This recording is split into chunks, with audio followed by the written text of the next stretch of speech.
টাকা দিয়ে আসলে সব কেনা যায় না, এই কথাটা দুই ধরনের মানুষ বলে। এক ধরনের মানুষ হলো যারা আসলে অনেক টাকা, আর দ্বিতীয় মানুষ হলো যারা আসলে টাকার এতটা লোভ নেই।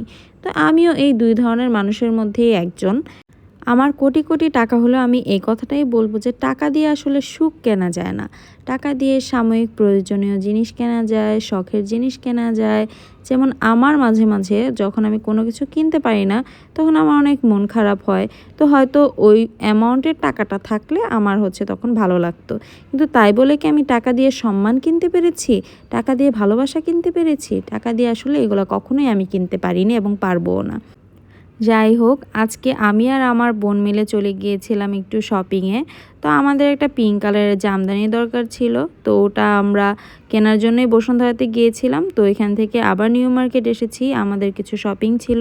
তো তারপর আবার বসুন্ধরা যাচ্ছি, কারণ আমাদের অ্যাপেল গ্যাজেটে কিছু কাজ ছিল আর শাড়িটাও তখন কেনা হয়নি। তো তারপর আমি আর আমার বোন মিলে আবার চলে এসেছিলাম বসুন্ধরায়। তো এখানে আসার পরে আরও কিছু জামদানি শাড়ি দেখেছি। শাড়িগুলো আসলে সুন্দর, আর জামদানির তো আসলে হাতের কাজ, এখানে সবগুলো সুন্দরই লাগে। তো তারপর আমি আর আমার বোন একটু খাওয়া দাওয়া করেছি। ওর আসলে অনেক টায়ার্ড লাগছিল, কারণ ওকে অনেক ঘুরিয়েছি। আজকের ব্লগ এই পর্যন্তই। Thanks for watching guys, to follow my page.